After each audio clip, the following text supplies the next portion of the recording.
Good morning. We're going to start some new material today. This will not be on the exam tomorrow. We'll start with going into rotations a little bit, rotational motion. And I'll see how far we get. If we get too far, I'll stop and we'll hold kind of a office hour review session towards the end. Answer any questions you might have.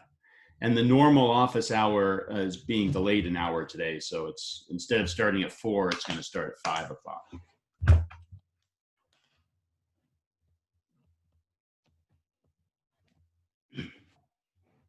Okay. So let's do a little overview of what we've done so far and where we're going with it. Because basically, everything we've done so far, we're going to repeat it now, but for rotational motion. So I want to try to show you that.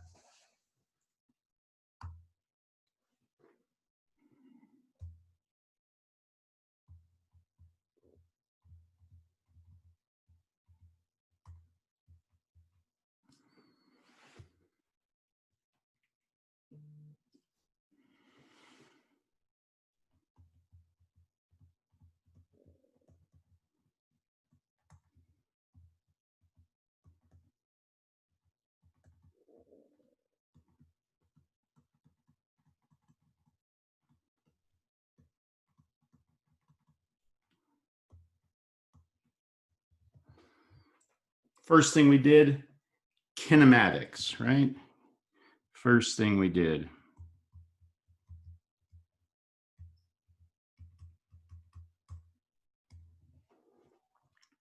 We used some variables to describe translational motion, right? Things translating, things moving in space in straight lines, pretty much. Not necessarily straight lines, but things moving, translating. So we had what? Position, velocity,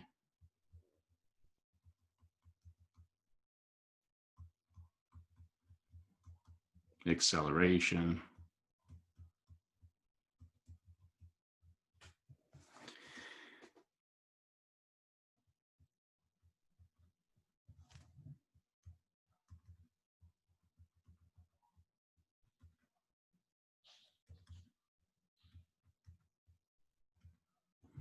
Okay.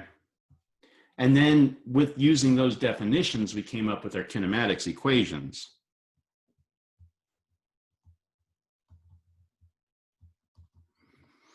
Things like V final is V initial plus AT, X final, X initial plus V initial T,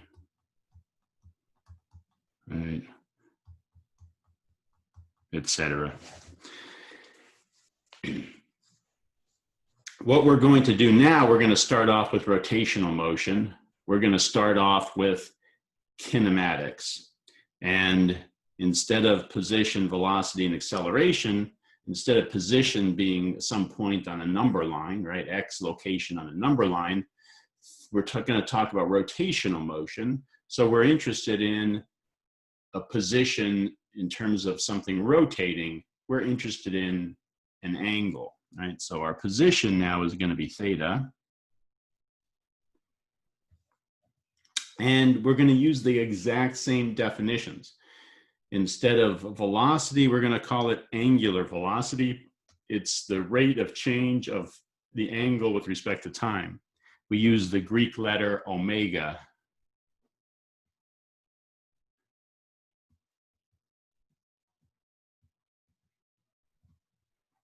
Omega is our angular velocity. And acceleration, we are also going to define the exact same way. This is our angular acceleration, alpha, and the same definition, the rate of change of the angular velocity with respect to time. And because those definitions are exactly the same as they are for translational motion, our kinematics equations are exactly the same. We just change our x's to thetas, our v's to omegas, and our a's to alpha. So we get things like this. We get omega final is omega initial plus alpha t, and theta final is theta initial plus omega initial t plus 1/2, those are alpha t squared. Okay, you get the idea.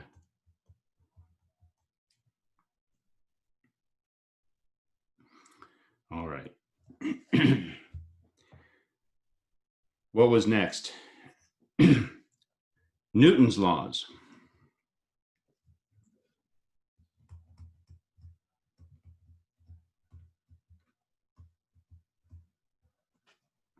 And the first thing we talked about was inertia.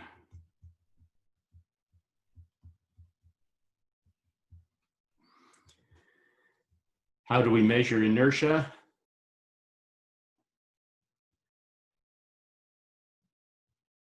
Mass is the measurement of inertia, m.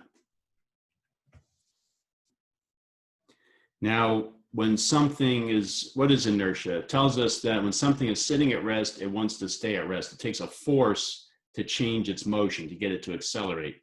And the more massive it is, the more inertia it has, the bigger the force is needed, the bigger the force that's needed to get the same acceleration as for a smaller object with less inertia. Well, it's the same thing with something that's rotating. If something is not rotating, it doesn't magically start rotating. It resists that. It takes something to get it to rotate. And the more rotational inertia it has, the bigger that something needs to be. It's not exactly a force. It's a little different. It's called torque. We'll talk about that in a minute. But the bigger the torque is needed to get it to rotate. So we have a counterpart for our translational inertia. We call it rotational inertia. Some people call it moment of inertia. We use the symbol I, capital I. And for a point object, it's not just the mass anymore, right? It's a little more complicated than that. It's the mass and where the mass is located. For a point object, it's m times r squared, where r is the distance from the axis of rotation. So that's going to be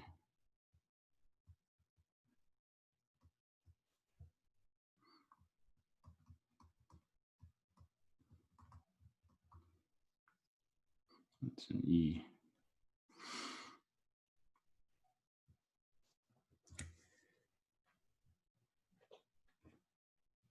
And then what came after mass? Then we said, what changes motion?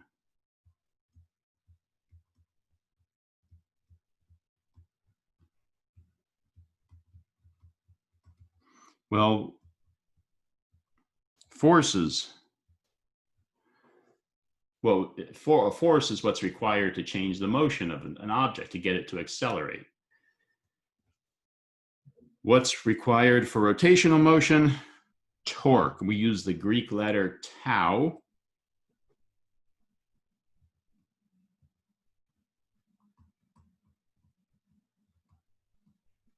Torque is what's required to get something to start rotating or to change how it is rotating, to change its rotational speed.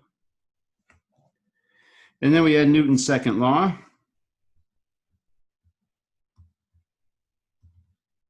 That said the net force, not torque, the net force, I'm getting ahead of myself, is ma.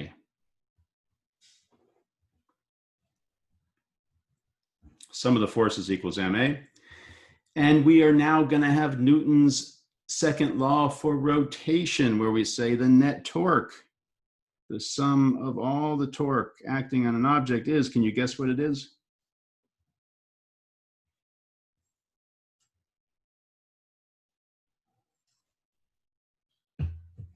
It's not just the mass.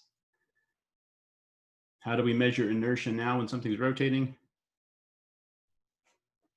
I, right?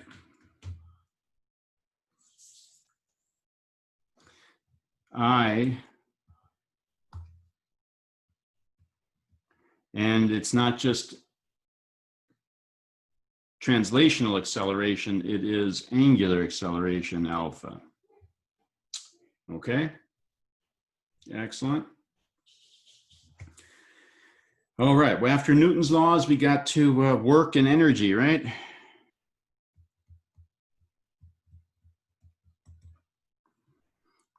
We've got kinetic energy.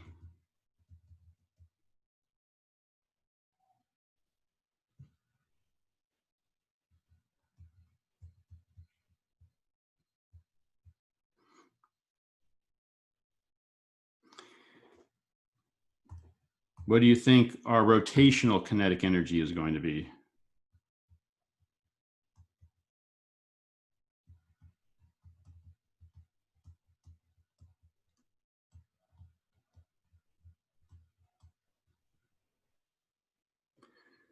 One half.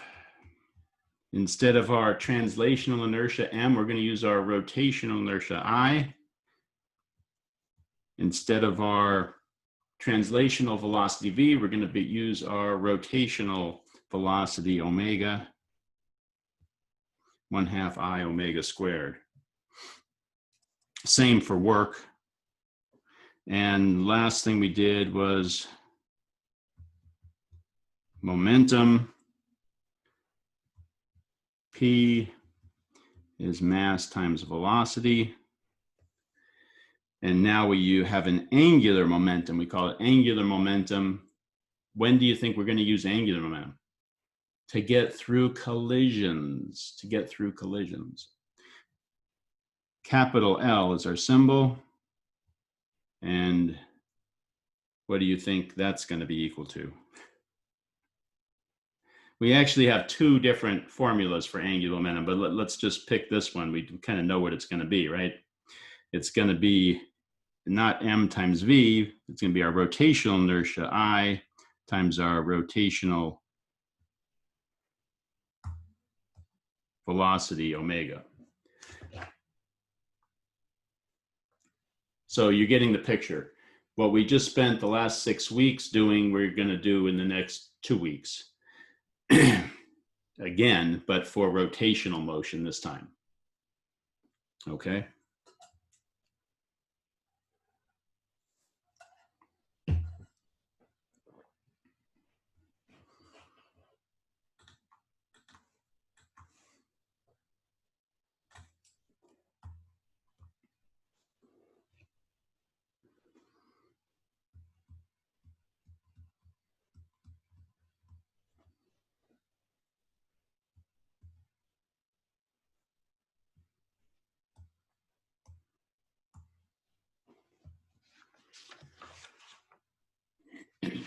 Some units. What units can we use? Can you think of a unit that we can measure angle in?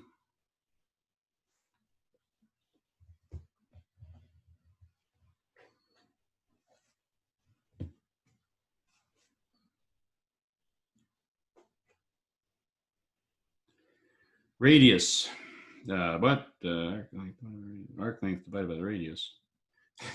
That's radians.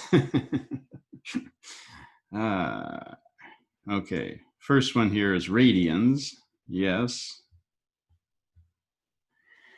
And if we use radians for theta, then we would use radians per second, right? And radians per second squared for alpha. Another one that came up here, degrees. So if we use degrees, then we would use degrees per second. Most likely second. At any time unit actually would work, but we try to be consistent, especially in our kinematics equations. In our kinematics equations, you have to be consistent. If you use radians per minute for omega, then you have to use radians per minute squared for alpha and radians for theta. So you have to be consistent. One, I can think of one more.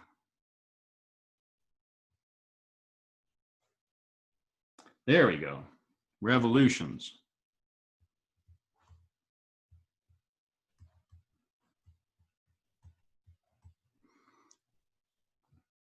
Yeah, if you've bought a motor recently, they're usually rated in RPM, right? Revolutions per minute.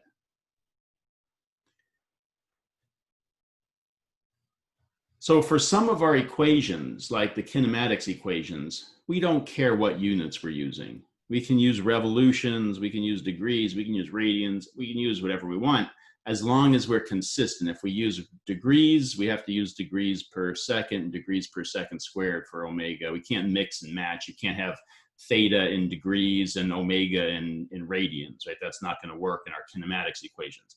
As long as you stick to one of these rows, you'll be fine in your kinematics equation, but you can use any of them. But we do have some equations where you have to use radians, and that's because of this relationship. Somebody already pointed it out, that a radian is from this relationship. If we have a radius here and a theta, and this would be some arc length s, right? We know that s is equal to r theta if theta is in radians.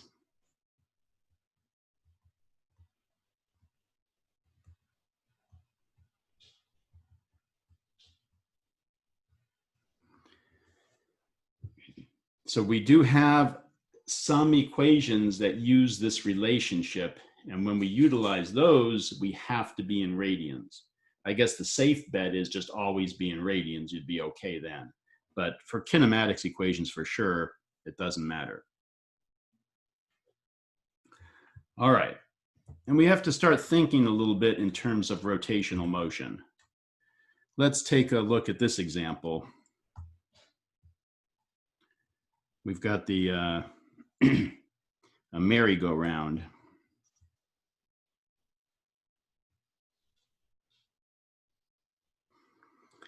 And person A is standing over here at half the radius, and person B is out here near the rim of our merry-go-round. And we say, who is going faster?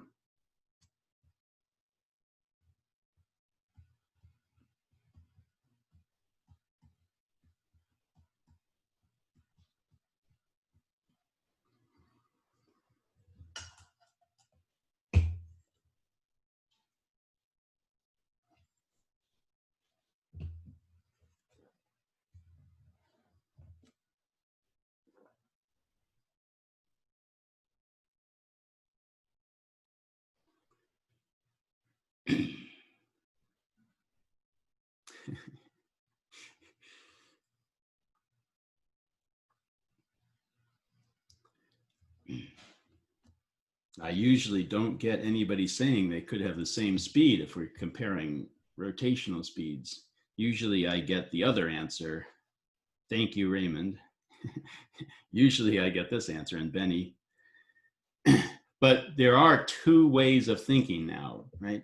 Before, we could only talk about translational motion. Now we sort of have two ways of thinking about things. So one way is our linear or translational speed.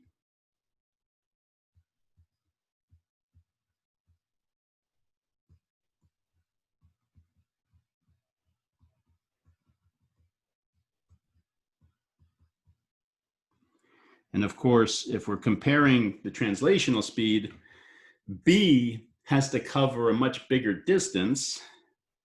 B is going, I'll use blue for B. B is on the outside edge, right? Covering a much bigger distance. A is on the inside, half the radius. It completes a much smaller circle, right? A much smaller circumference in the same amount of time. Both A and B are going to complete a revolution in the same amount of time, right? It's a rigid object. So B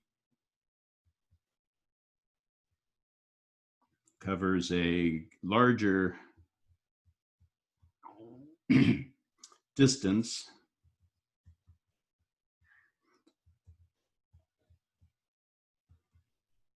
in the same time So the translational velocity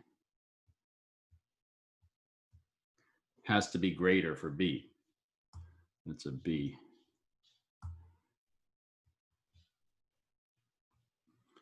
But as someone pointed out, we could also think about this as rotational velocity. Both of these objects complete a revolution in the same amount of time.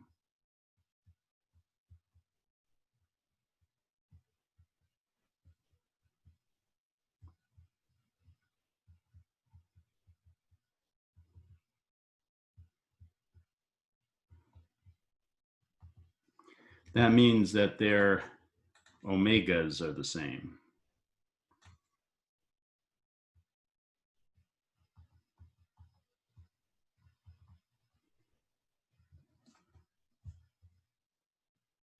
Okay, two different ways of thinking about it. Both are correct.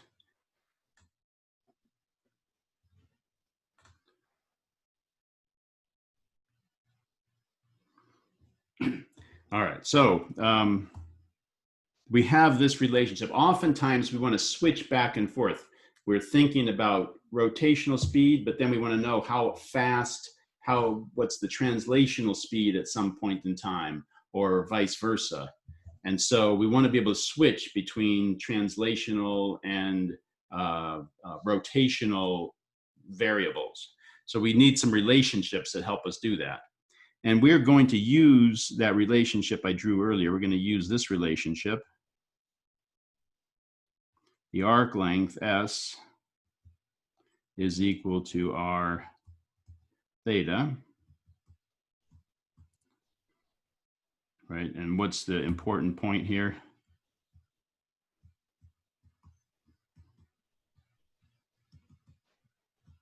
Theta has to be in radians. If we use this relationship, well, I'm just going to start with that one. That's our first relationship.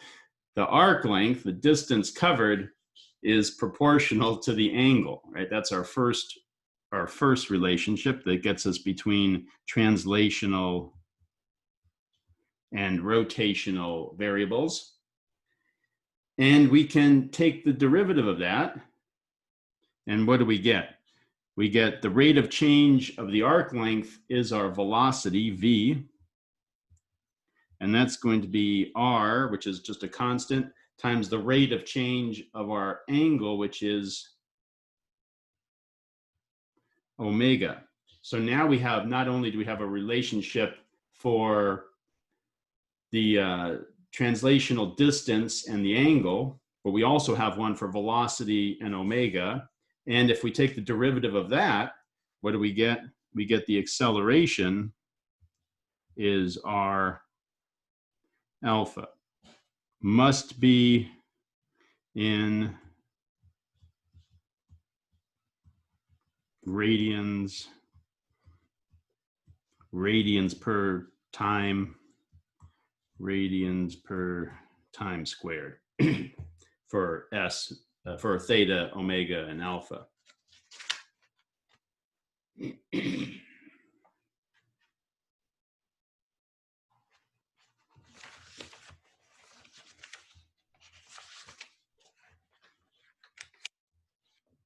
This is, I don't know if you've seen these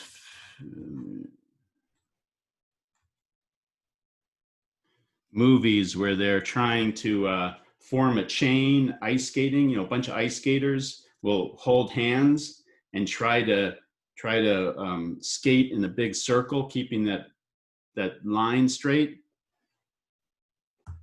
So you've got an ice skater here, and they plant their foot, and they're holding hands to another ice skater.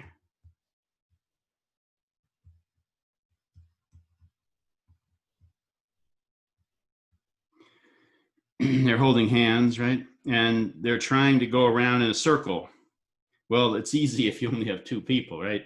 Then a third one jumps in there. And they're trying to keep this line straight, right? They're trying to keep this line straight and go around in a circle. And what happens? They never keep it straight, right? Another person jumps in here And what has to happen? This person has to go faster because they're going in a bigger circle than the person before them. They have to go a little faster. Then another person jumps in here, right? And what always happens? They always end up tailing off like this because the person at the end can never skate fast enough to keep that line straight, right? All right. It's just we don't need that.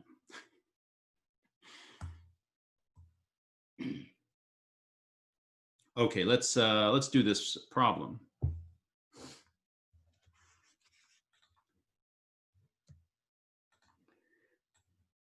Kinematics.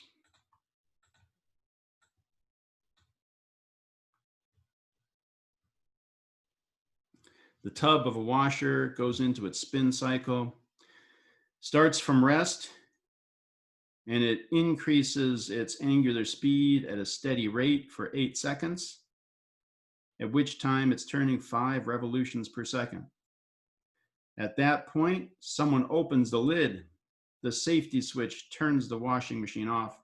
The tub slowly spins to rest in 12 seconds. Through how many revolutions does the tub turn during this entire motion?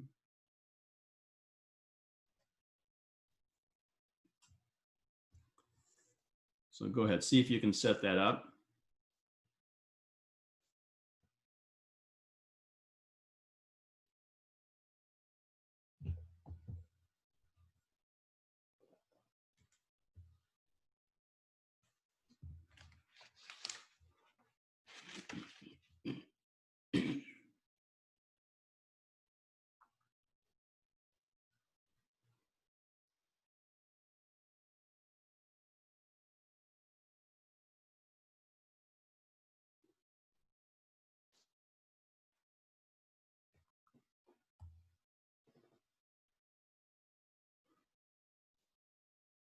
Are you setting up your table like you did last time? So we've got, instead of x initial and x final, we have theta initial and theta final.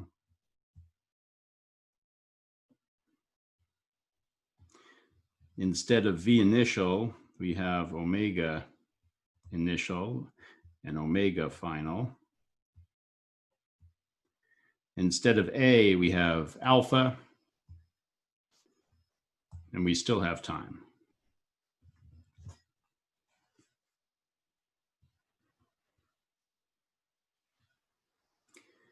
And this works when we have constant acceleration. So in this case, when alpha is constant.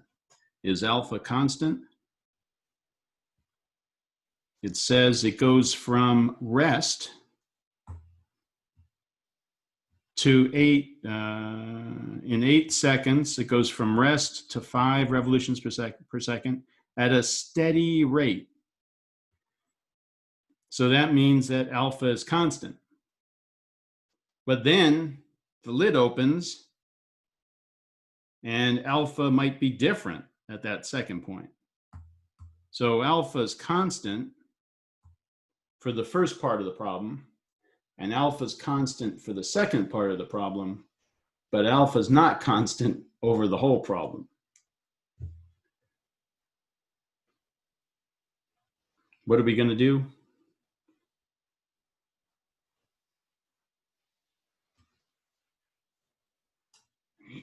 Break it into 2 problems that both have constant alpha, and then we can use our kinematics. So this would be for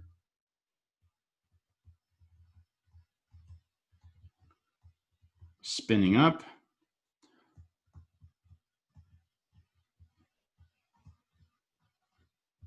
and slowing down.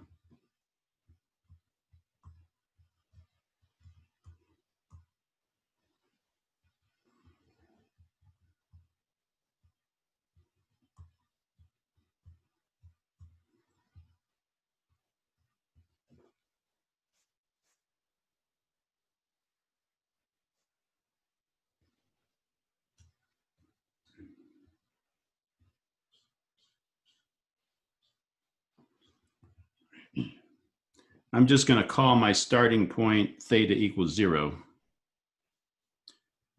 I do not know how many revolutions it's gone through here.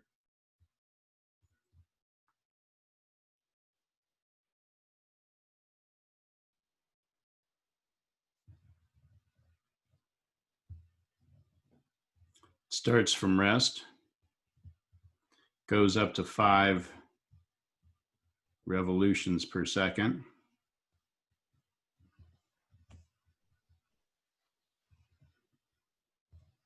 I don't know alpha, but I do know time.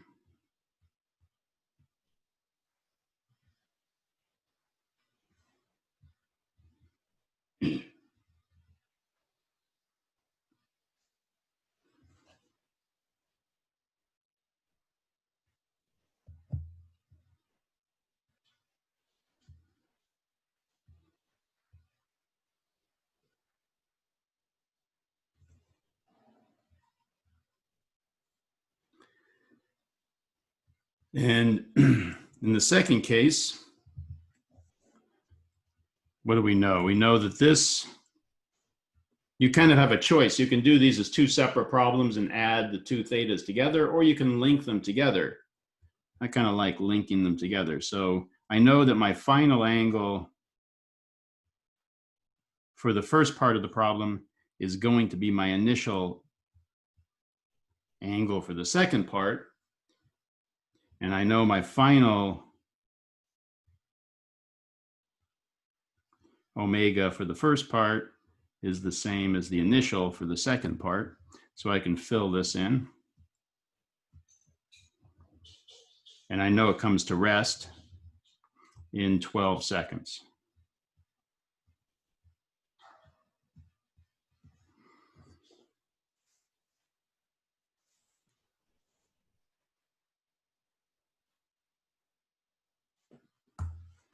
So pick a kinematics equation that's missing alpha. We've got theta final is theta initial plus the average velocity times time. Plug in what we know.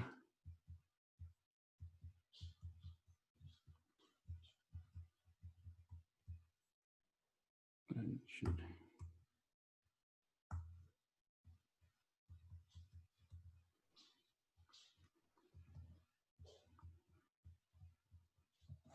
"20 revolutions. Now I can use the same equation for the second part of the problem.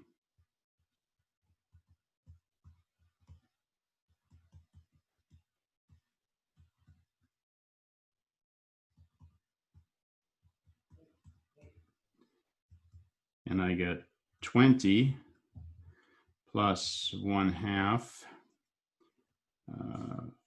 5 plus 0 times 12, 50 revolutions. 20 for the first part of the problem, 30 for the second part, and the whole thing took 50, total of 50.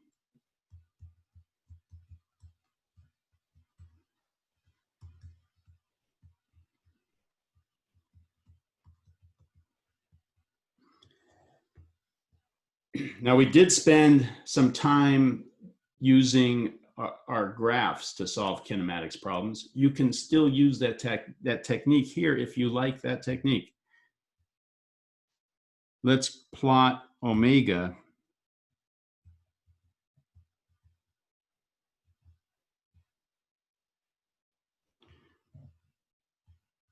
versus time.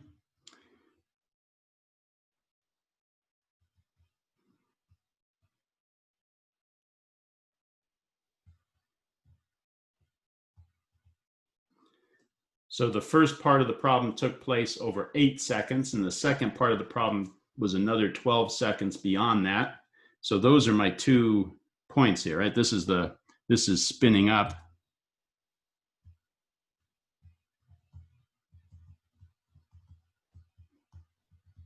And this is slowing down.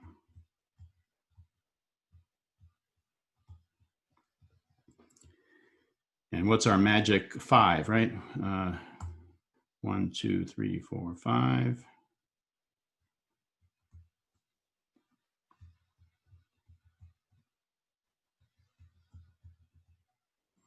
So that means our graph should look something like this.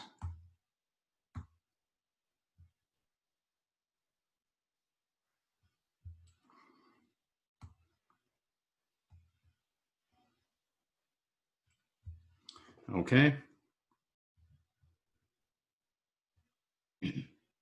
And what's the area under this curve going to be equal to?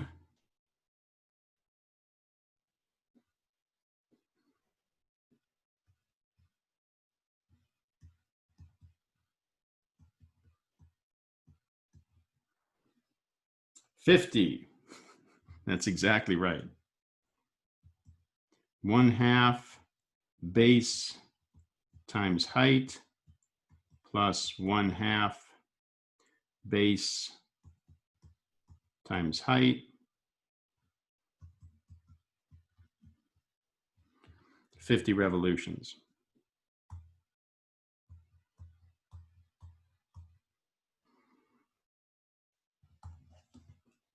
Good.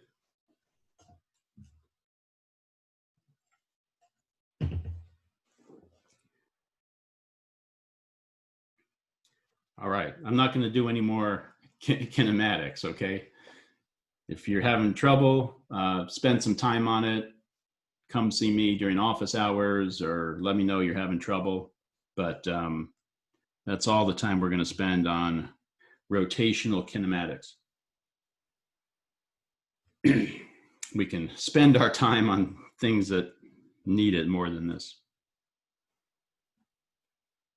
Okay, the next thing that comes up when we talk about rotation is what causes something to rotate. What causes changes in rotation?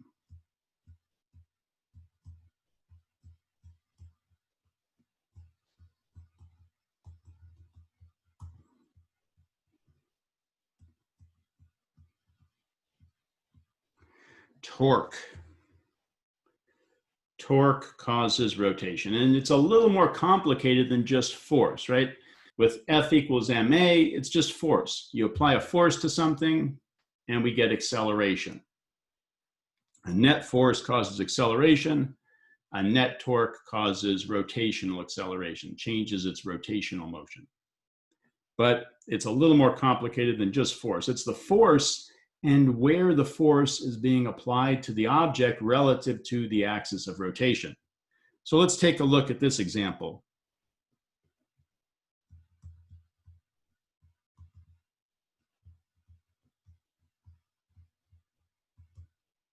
Here's a door looking down at the top. That's the hinge, right? That's the axis of rotation.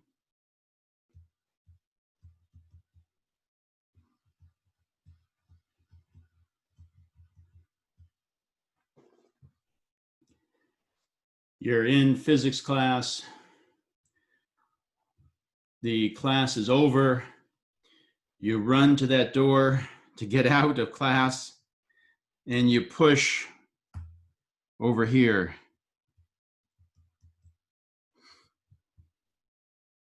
You ever going to get out of the classroom?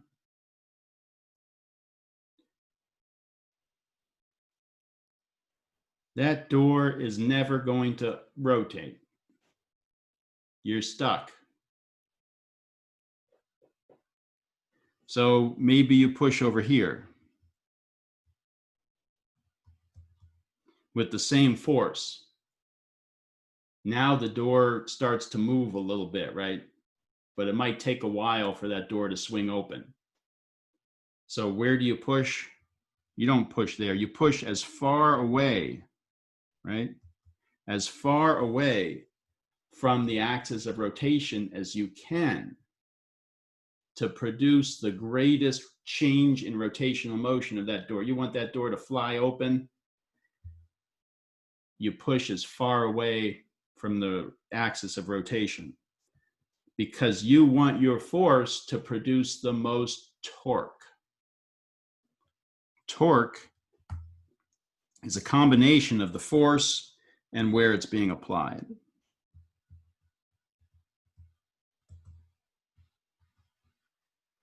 So one way to write that is force times lever arm.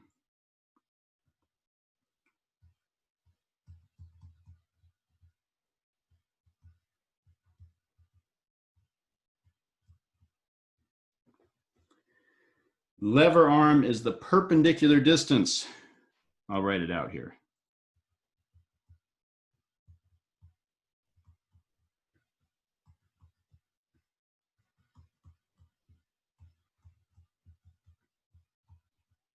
Perpendicular distance from the line of force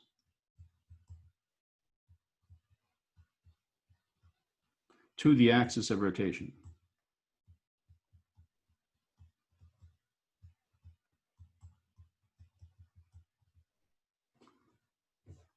So let's look at some examples. See if we can figure out the lever arm and the torque.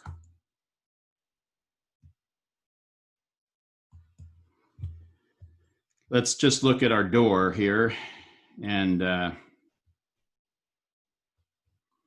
we'll just let the length be L. The axis is here.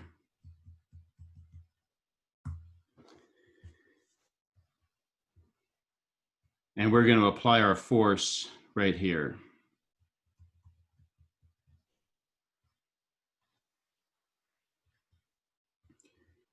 So what's the line of force? The line of force is this imaginary line. If we extend the force all the way out, the vector arrow that represents the force, if we extend that all the way out, that's the line of force. I'll use green for my line of force. So that means my line of force is this line right here. Okay, this is the line of force. And I need the perpendicular distance from that line to the axis of rotation. I'll use red for my lever arm. So from my axis of rotation, the perpendicular distance to that line of force, that's the lever arm D. So the torque is the force times the lever arm. In this case, it's the length of the rod.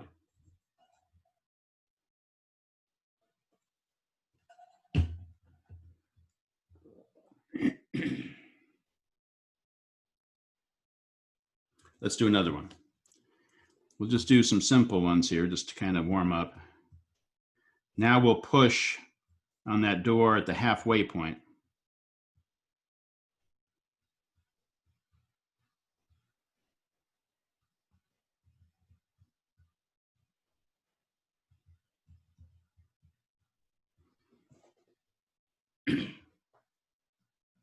We will extend the line of force, right?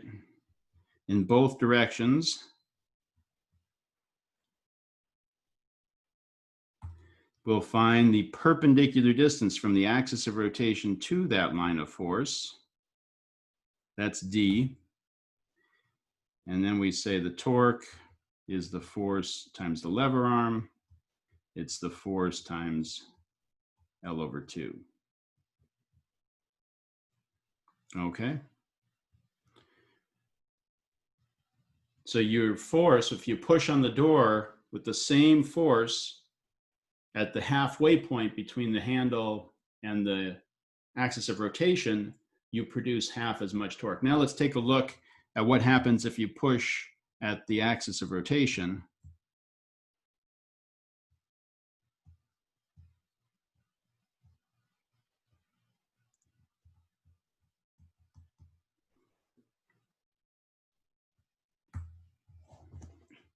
We extend the line of force.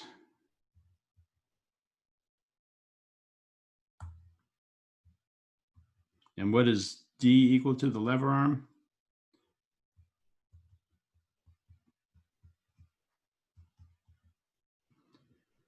The lever arm 0. The line of force passes right through the axis of rotation. You can't get that door to rotate by pushing on the axis of rotation. All right, let's take a look at a couple of more examples. Here's our door.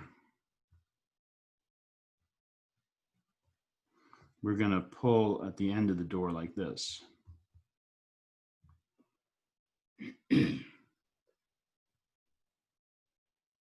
What's the torque?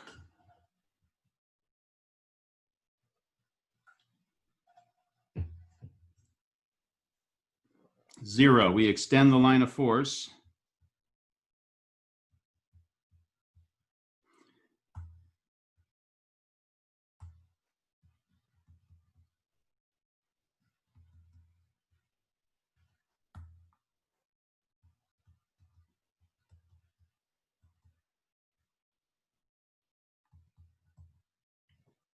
Okay, let's make it a little more interesting.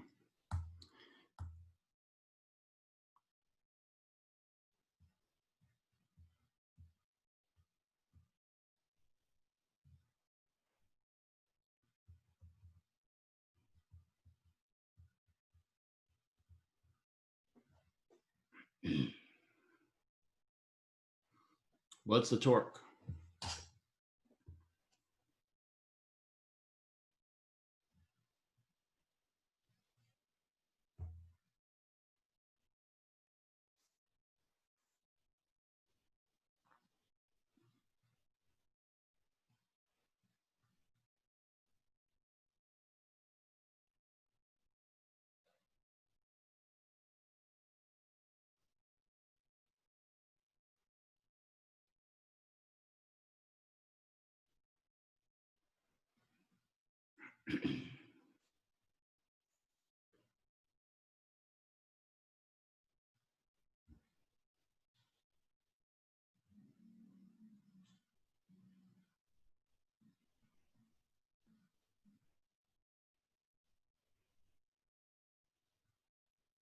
Okay, let's take a look at this. So how did you do it?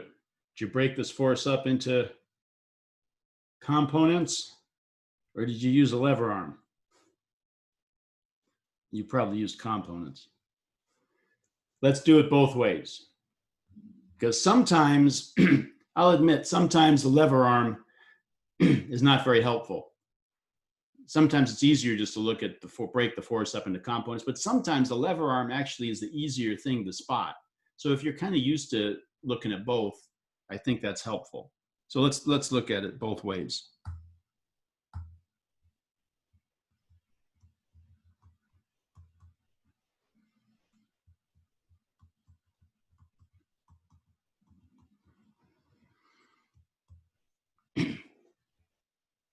First, I'll do the lever arm, since that's what I've been doing.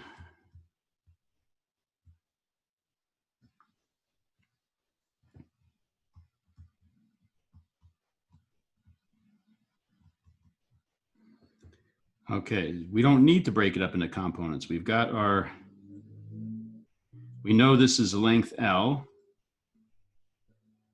We know our force is here. And this is 30 degrees. So what do? We extend our line of force. We find the perpendicular distance from the line of force to our, I've got to turn my tablet.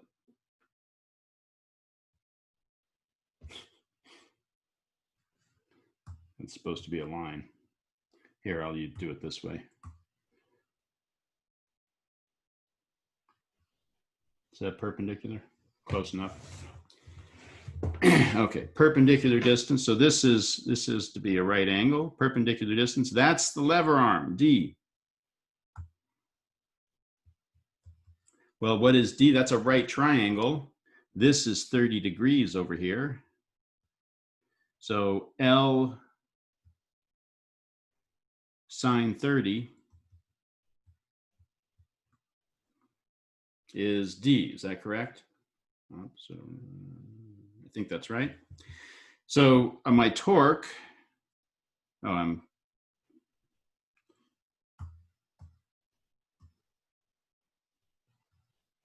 need to leave that free and clear so I can do my components there. So my torque would be the force times L sine 30, 1/2. Now, if I did components, that's another way to think about this. That's perfectly fine.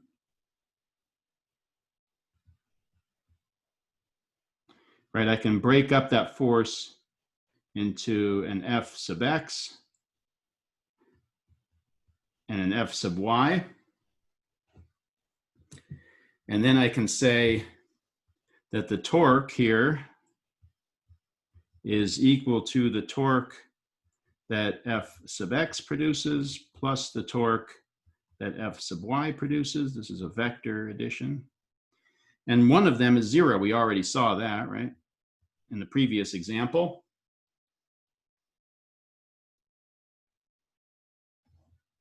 So we got Fy times the lever arm D, and this is just F times the sine of 30 degrees, and D is the length of the rod, right?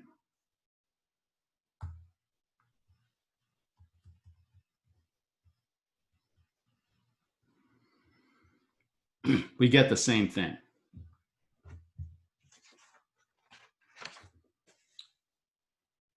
Question about signs. Yes, we absolutely have to be careful with signs. We'll talk about that more in a minute. This is vector addition. You have to be careful with signs. But one more thing here, just before we take a break. Units. Torque is force times lever arm, right?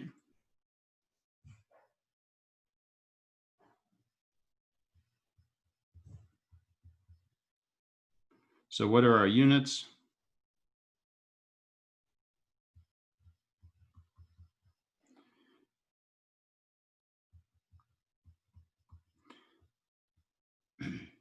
Newton meters.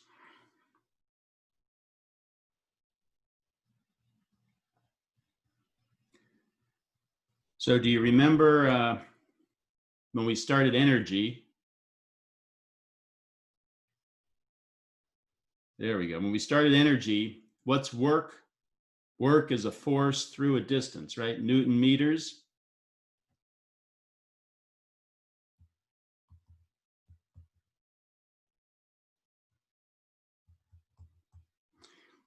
And I told you we get tired of writing Newton meters all the time when we have work.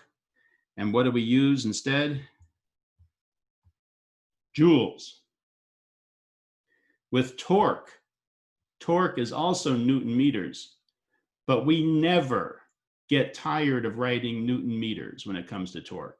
Torque is not joules because it doesn't, the units are not really the same. It's not energy. It happens to be a force of some amount of newtons applied at a distance, a certain number of meters away from an axis of rotation, but it doesn't equal energy because it's not through a distance, right? Work is a force being applied through a distance, and that turns out to be energy. But this is just a force being applied at a distance away from an axis of rotation, and it's not the same thing as energy, even though the units are the same. So we never write joules.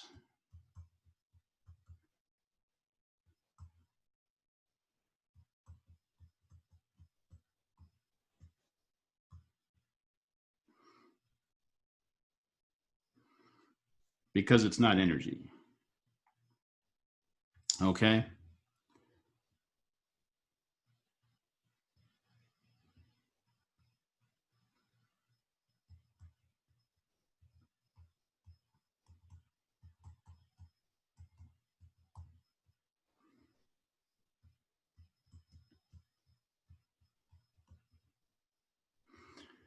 All right, it's a little confusing, but I think once you start using it, you'll see it's a Newton meter.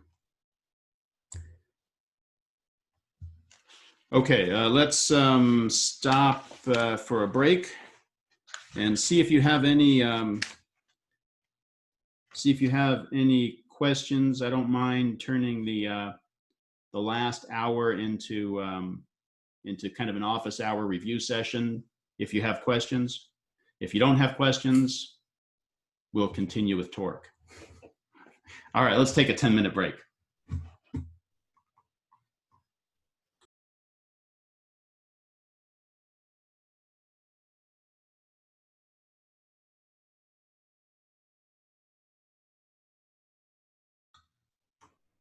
Okay, we're back.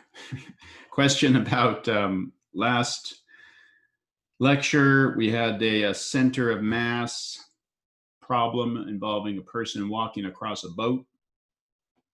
So what I did was I said that we knew that that person, the person in the boat, the system was not moving. The center of mass of the system between the person and the boat was not moving. And so it couldn't move. And as the person walked one direction, the boat would move the other direction.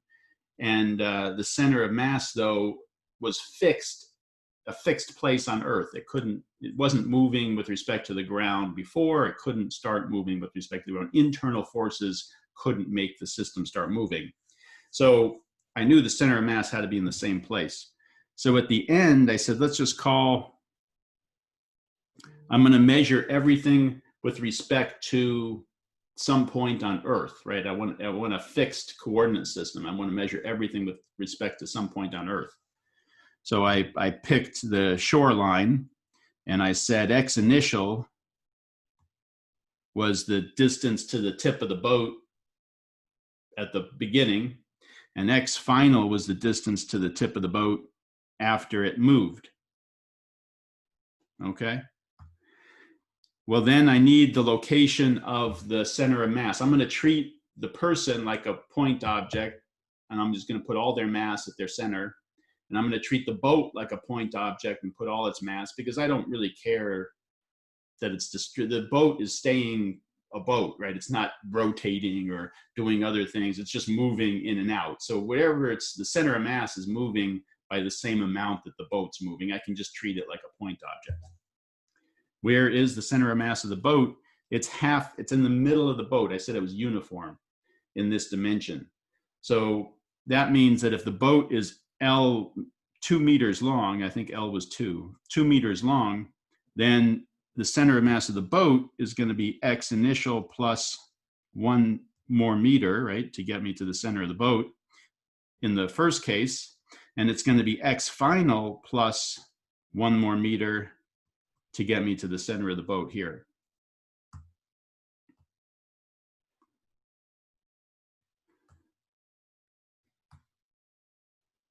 So that's why I have, this would be x initial plus 1, and this is x final plus the 1 extra meter to get you to the middle of the boat. Okay.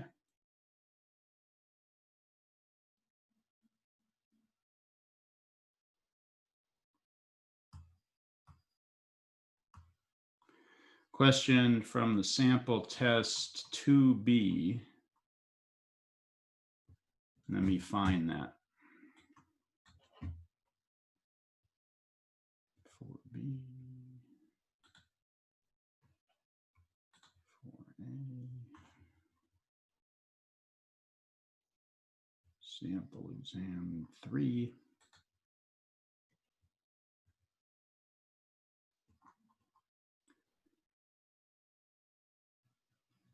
To be.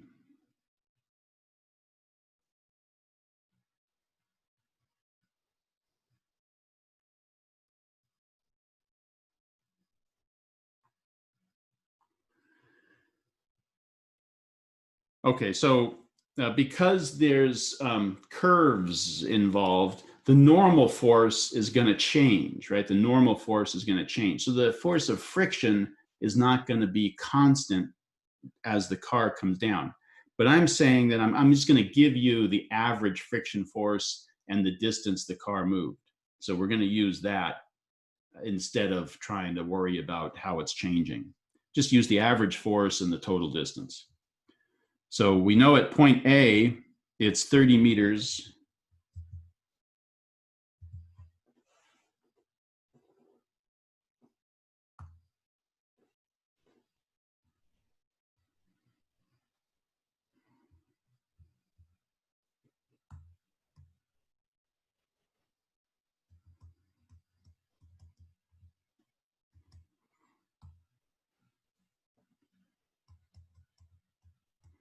The energy at A plus the work done by friction has to equal the energy at B. This is our energy equation.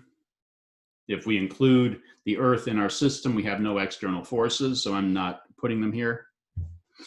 And at A, it could be, this is mechanical energy, that could be kinetic, could be gravitational potential.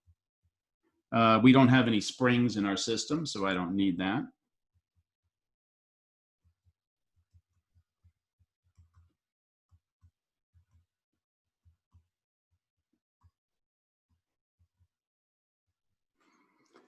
Okay, B is the lowest point. Let's call that 0. So this is going to be 1/2 mVb squared. This is going to be 1/2 mVa squared. That was given. mgh, h was given, right? And this is minus the friction force times the distance. So let's see what's given in this problem.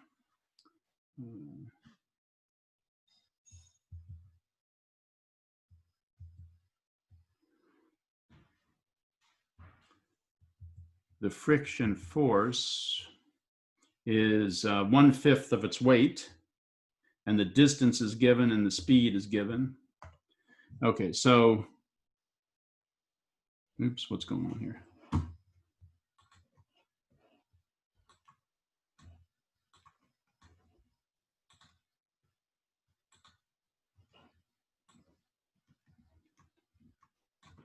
Okay, so this is going to be 1/5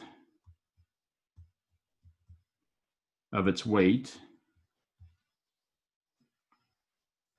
Now we can cancel, and the D is given.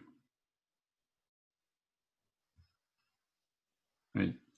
So now we can cancel the mass.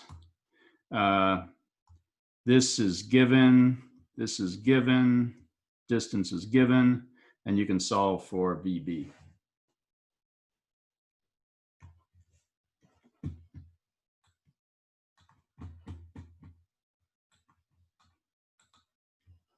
Okay. Where are we?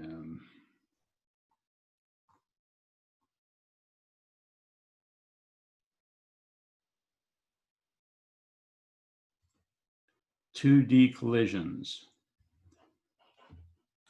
Well, you know, with a 2D collision, you end up with two equations, right? You get momentum in the X has to be conserved, momentum in the Y has to be conserved, two equations. So that means you should be able to solve for two unknowns. So as long as there are only two unknowns in the problem, you're okay.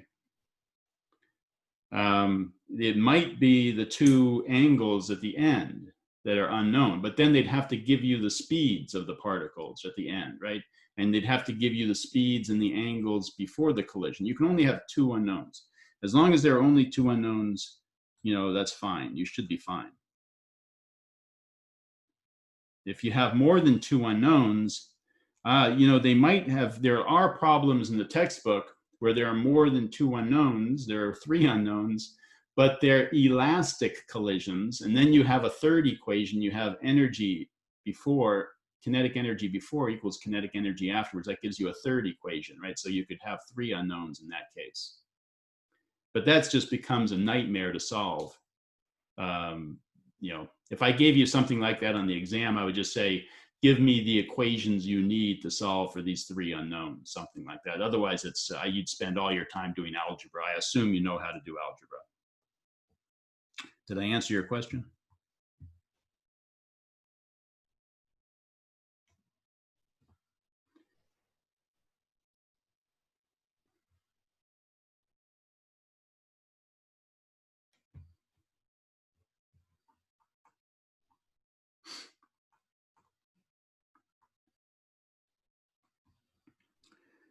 Is work done?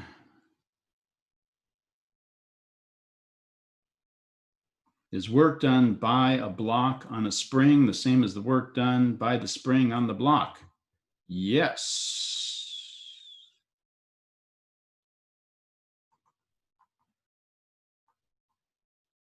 In the textbook, going back to that last comment, in the textbook is a real pain in the neck sometimes. They have a section.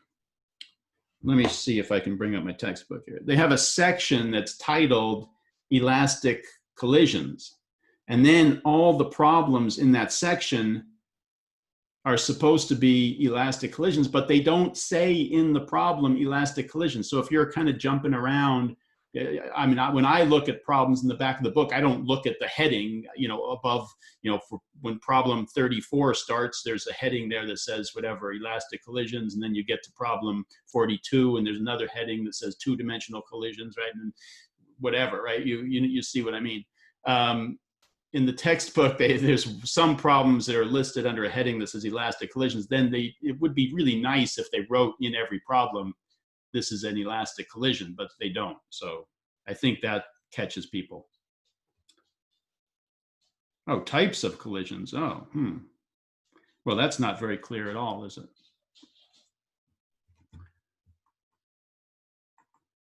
Okay, question about work.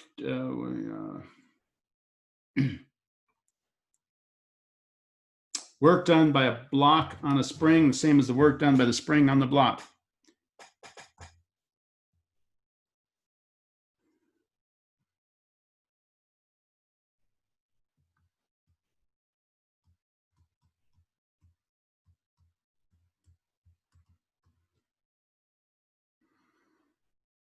It's equal and opposite, right?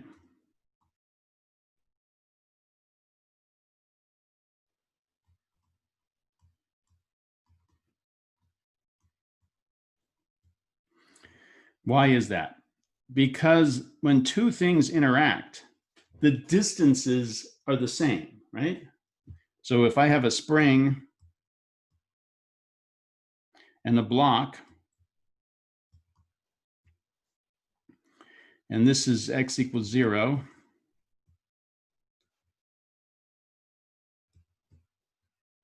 and this is x equals something else,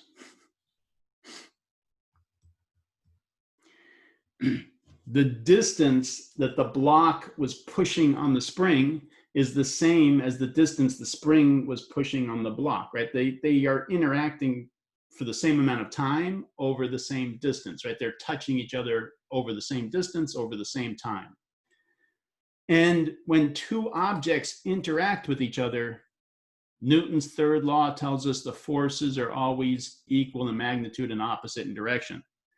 So the force from the block on the spring is equal and opposite to the force from the spring on the block, right? And the distance is the same. And work is force times distance in the simple case, right? In this case, it's a little different because the spring force is not constant, but let's just pretend force times distance. Then the work has to be equal and opposite. Okay?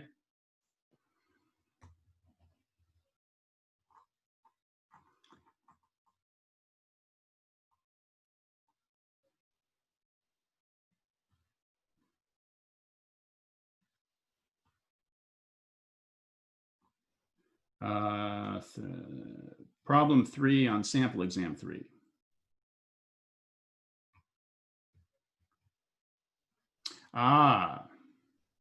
Because you have so this problem, you had a skier coming down a hill, right?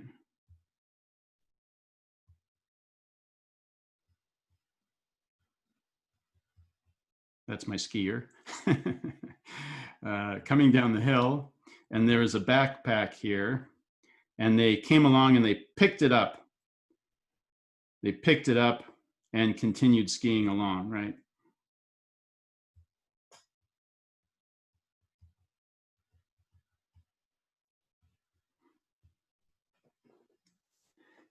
So this is a inelastic collision. Two objects colliding, sticking together and becoming one and moving on. So we know for certain when we have inelastic collisions, two things sticking together becoming one, we know for certain the mechanical energy is going to be different after the collision than it was before. The kinetic energy is going to be different because of the deformation, the two objects becoming one, things sticking together. It just, we lose a lot of our kinetic energy when that happens. You have to get through the collision using momentum. The mechanical energy will be much less after the collision when things stick together. When they blow up, we get more mechanical energy afterwards, right? Some energy was released into the system. When they stick together, we typically lose energy due to the things deforming. Yeah, it's just a matter of spotting. You know, it doesn't jump out at you and say collision problem. You kind of have to think about it a little bit and go, if I had two blocks, one sliding along and hitting another one and sticking to it, you probably would have said, oh, this is a collision problem. I have to use momentum. But make one of them a skier picking up a backpack, and it's not as obvious, I know.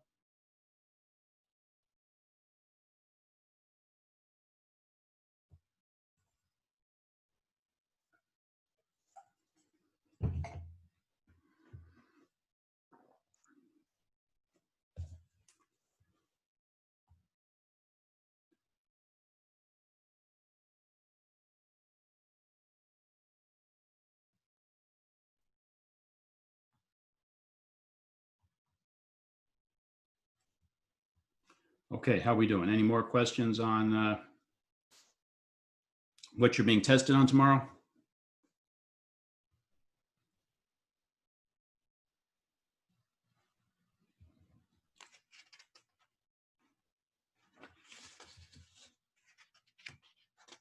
Okay. Problem 1.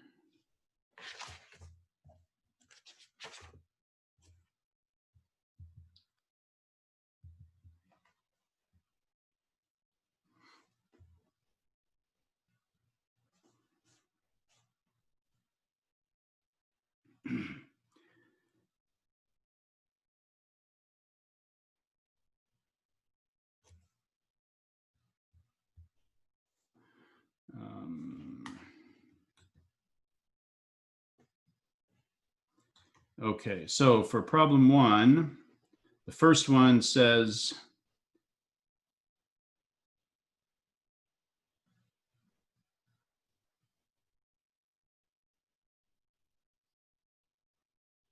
rank the change in kinetic energy. So change in kinetic energy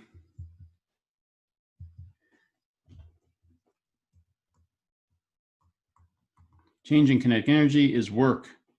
Work tells us change in kinetic energy. Work is force times distance. Because the force is constant and they all move the same distance, whichever one had a bigger net force acting on it is going to have the bigger change in kinetic energy. So all the distance is the same for all. So we just look at the force. So I think it was D followed by A and B, which are the same, followed by C.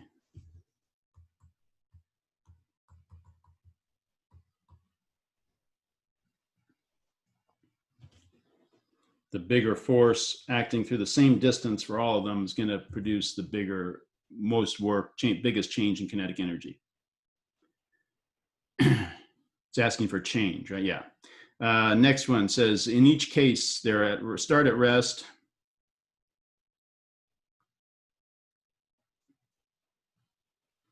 Impulse for a 2-second time interval. So again, the time is the same for all of them.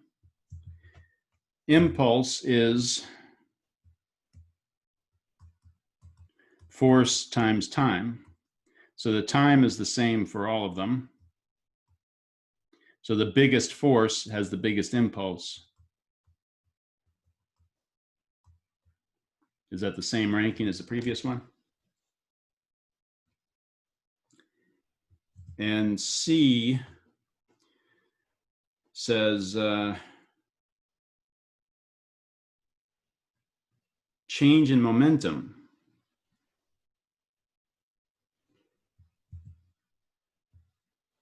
Change in momentum is impulse. So same as that.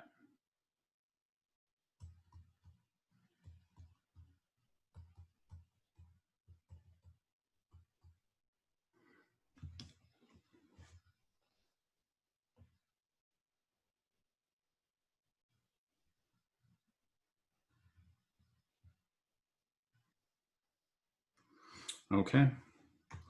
Let's hold on. Where are we?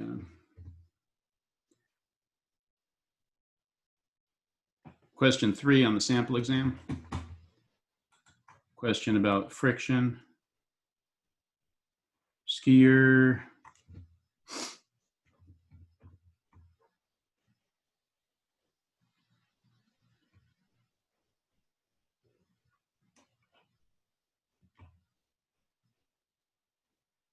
Okay, so for question 3 on the sample exam, you get through the, you have the, you make your timeline, right? You've got your skier just before the collision. You have your skier just after the collision. And then you have your skier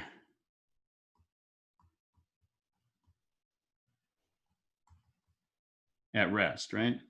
So I'll assume you got to this point using momentum, and you know V2.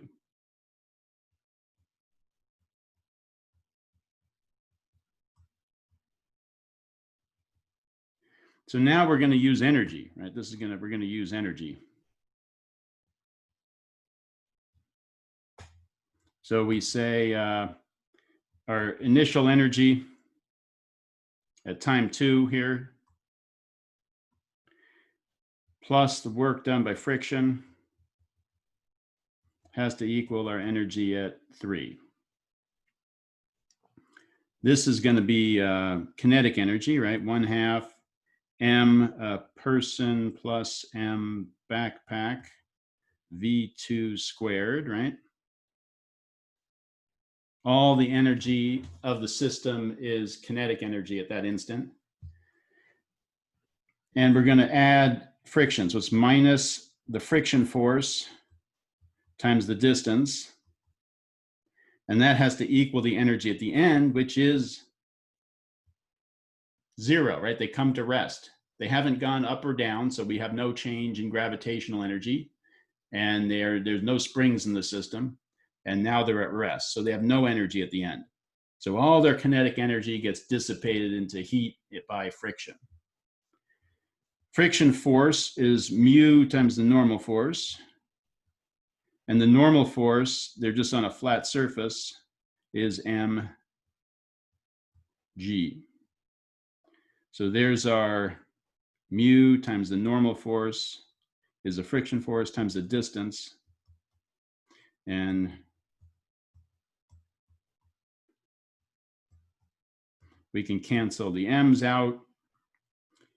We know V2.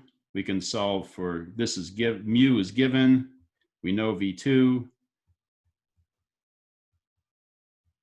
You can solve for the distance.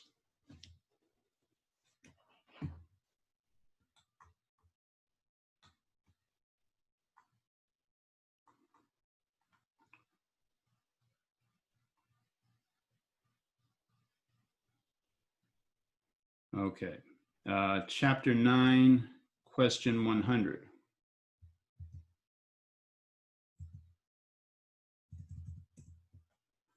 Chapter 9.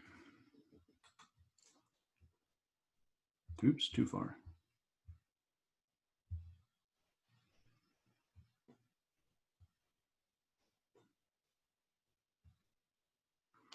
Question 100. A child slides down.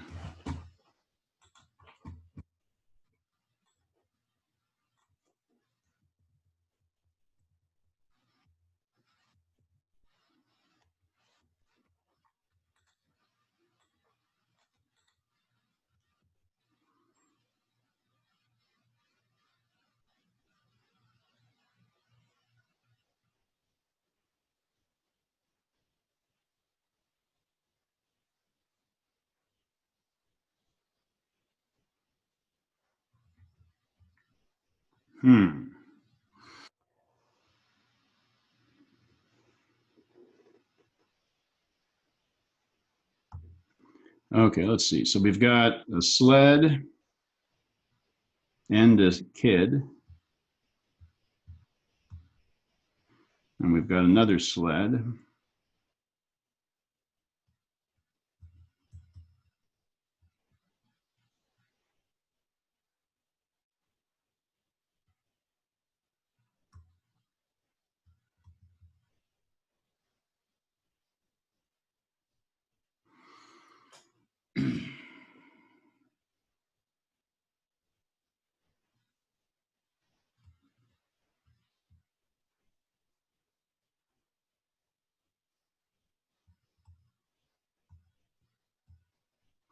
They're both mass m. They stick together. They move with speed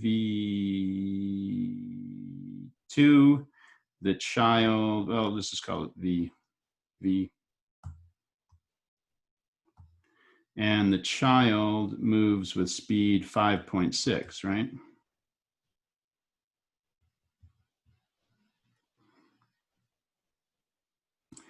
So what are we missing? M child.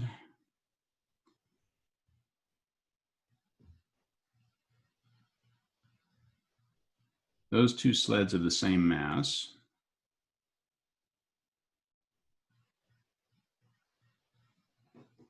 I think we're missing something here. Let's see.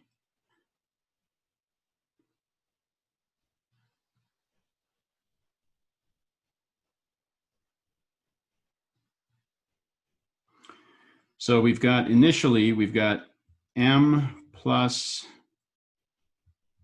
m child, right?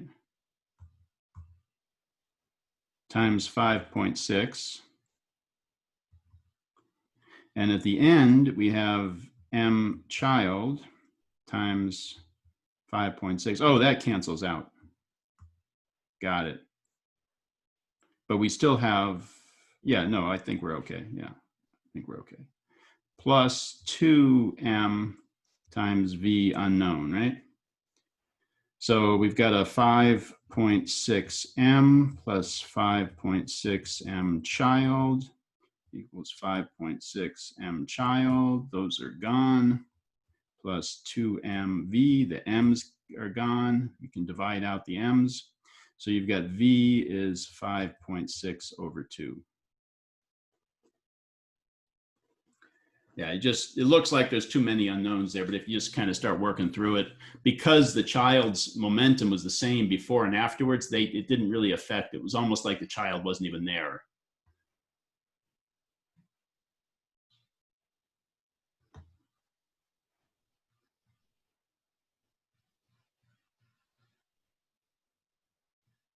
Problem 4 on the exam. Problem 4. Exam, what's problem 4? 2 kilogram block pushed up against a spring.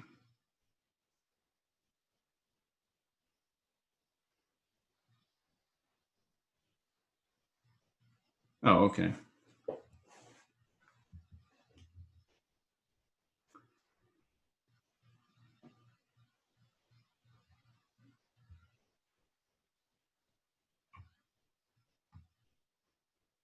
That's just energy, right? No collisions here.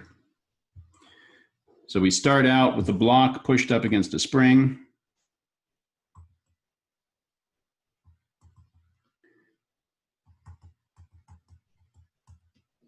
And the final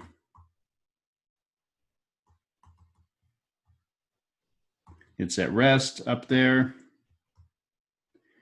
And in between, there's friction along here, but not on the horizontal.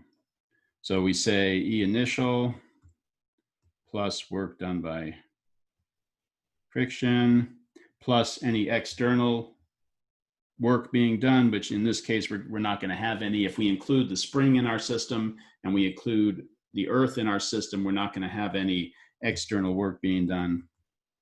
That has to equal my final energy. So initial is kinetic plus gravitational plus spring, right?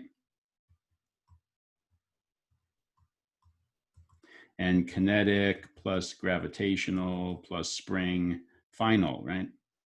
Well, gravitation, nothing's moving at the beginning, nothing's moving at the end.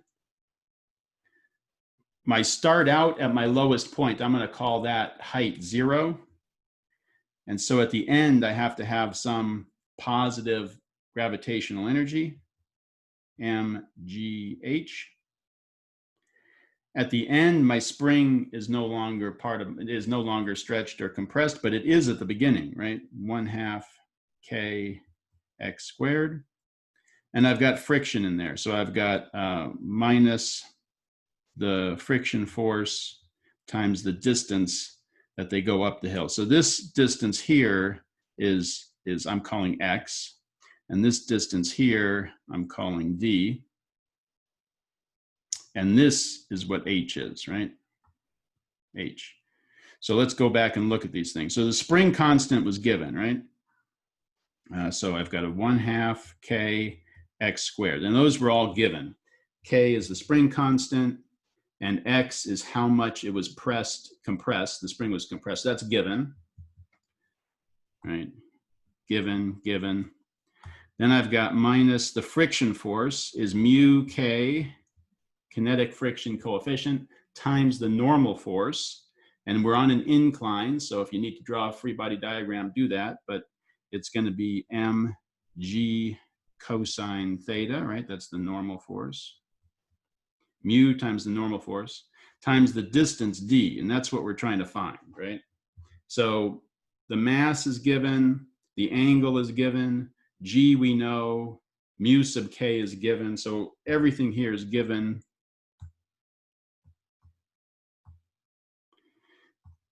Except for d, right? That's what we're trying to find. And then we've got mg, and we can write h in terms of d also, right? H is equal to, or the sine of that angle is equal to h over d, or h is equal to d sine theta. And so d is what we're solving for. Everything else is given.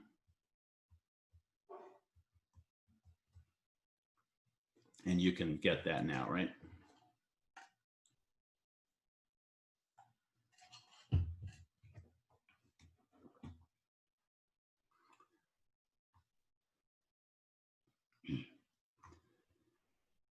Non-uniform center of mass.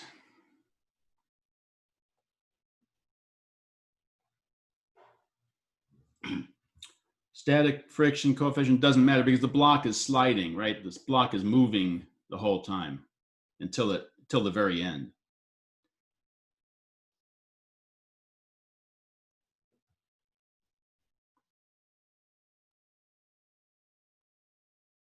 Non-uniform center of mass problem.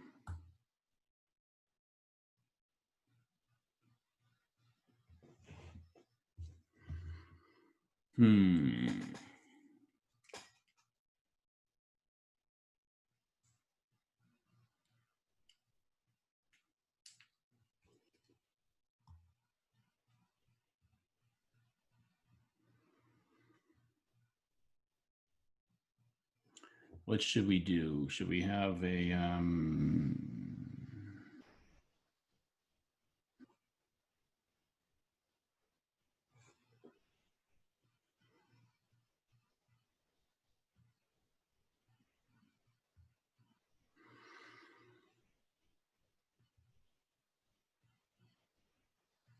How about this one?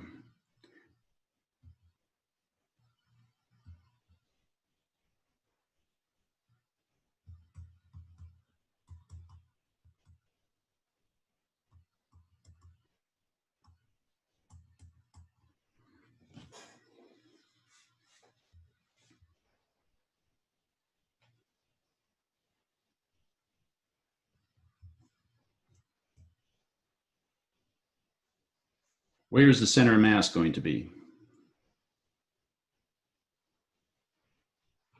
We already know the answer. So let's make sure we get the right answer.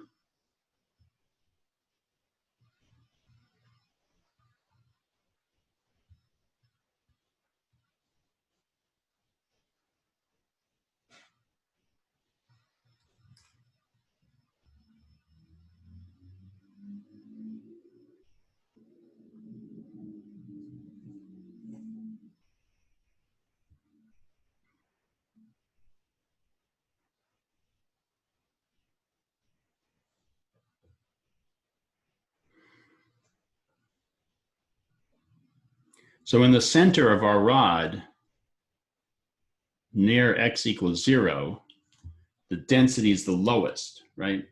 And as we move out towards the ends of our rod, the density increases quite a bit. If I did a visual, I know the rod is a one-dimensional rod, but it's maybe made out of different material or something so that it's more dense at the ends. But if I did a visual, right, I could also make something that weighs more at the ends by making it bigger there, right? So my rod, if my rod had some thickness to it, I could make it fatter at the end. So if I cut a chunk off this end and weighed it, it would weigh more than the chunk cut out of the center, which would weigh more than the chunk cut out of the middle, right? You see?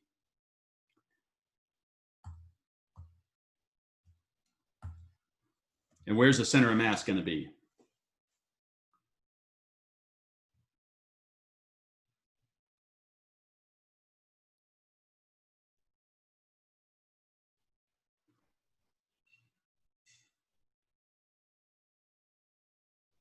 How's the mass distributed?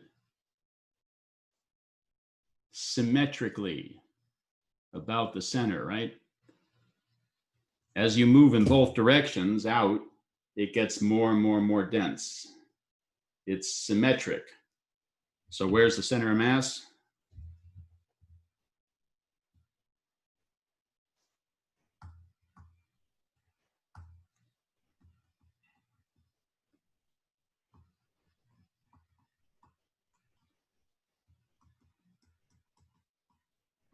Better be in the center, right? Now let's do it and see if we get that as our answer.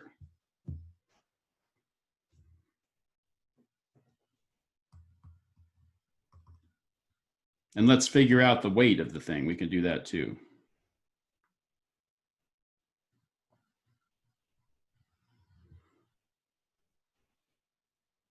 Or how about this? Let's find alpha.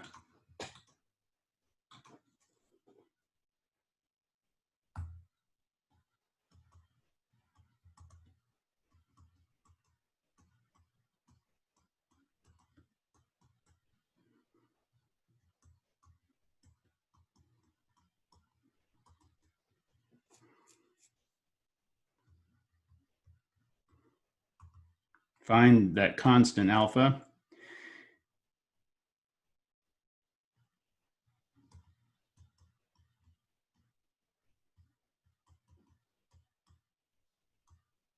And center of mass, which we know has to be 0. Okay, so finding the alpha, how do we do that?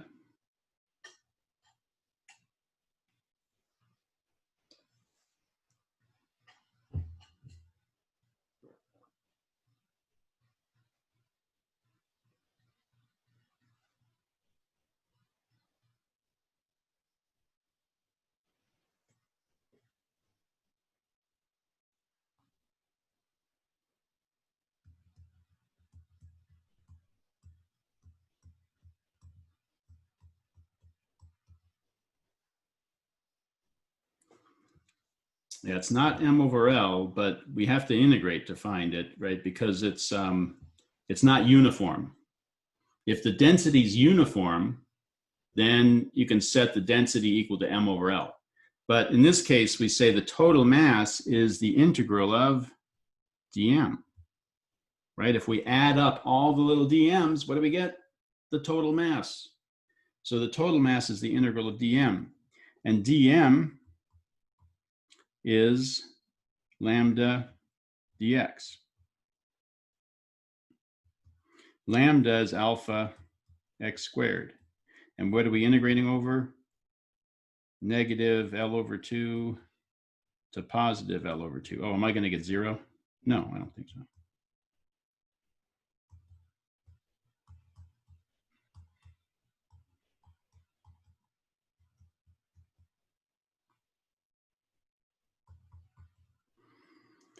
And what do I get here?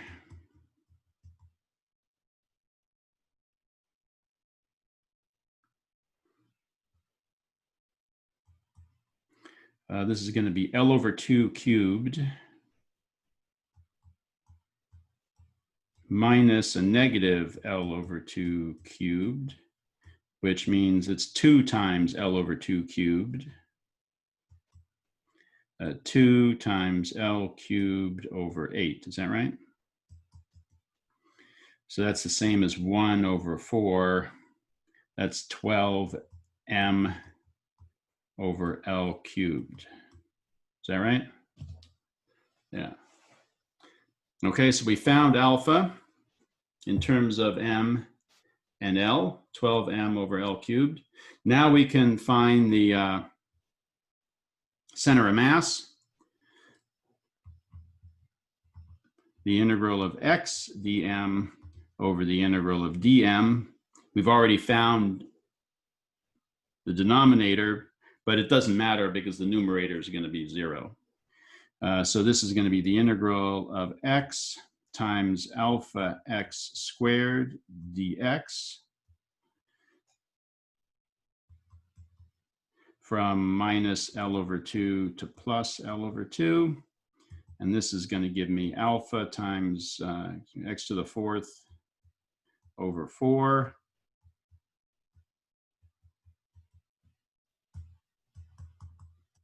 And this is going to give me 0, right?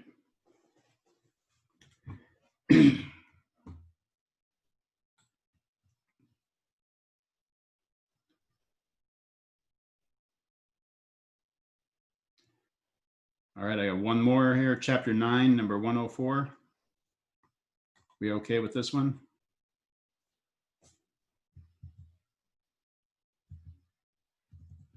Chapter 9, 104.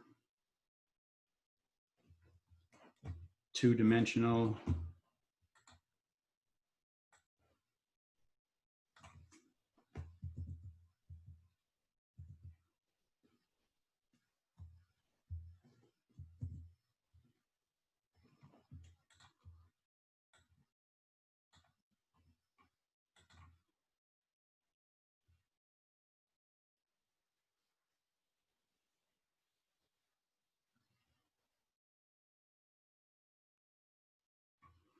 Okay, so here you have 3 unknowns, right? So you're going to need,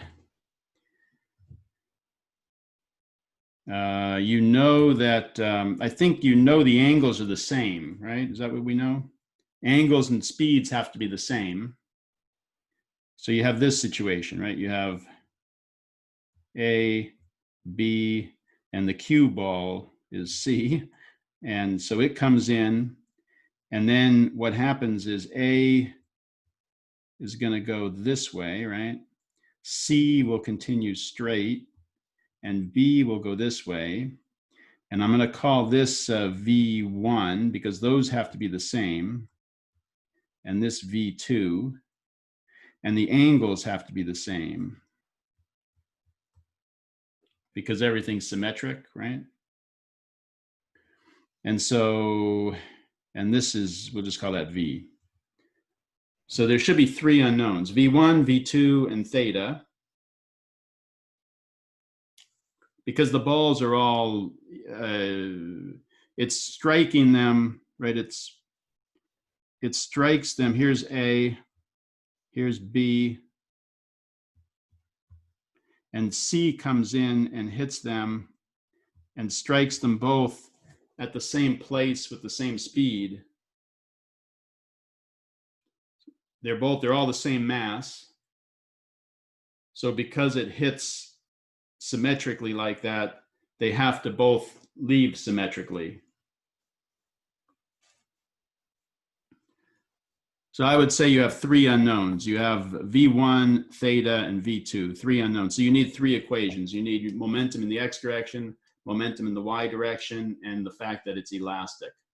And it's going to be a nightmare to solve probably because of the your momentum is all in terms of V, and your elastic energy, right? Your kinetic energy is all in terms of V squared. So it's solving those simultaneous equations becomes a little bit of a nightmare. But if you set up the three equations and then stop there, that's probably a good enough for the use of your time. Okay. All right. So exam tomorrow, we start at our normal time, right? Yeah. And we'll go over, I'll extend you over 15 minutes or so. And then we'll, tonight's office hour is postponed. It's not at 4 o'clock, it's at 5 o'clock. I should be back by 5. Okay? All right. Have a good rest of the day. See you later or tomorrow.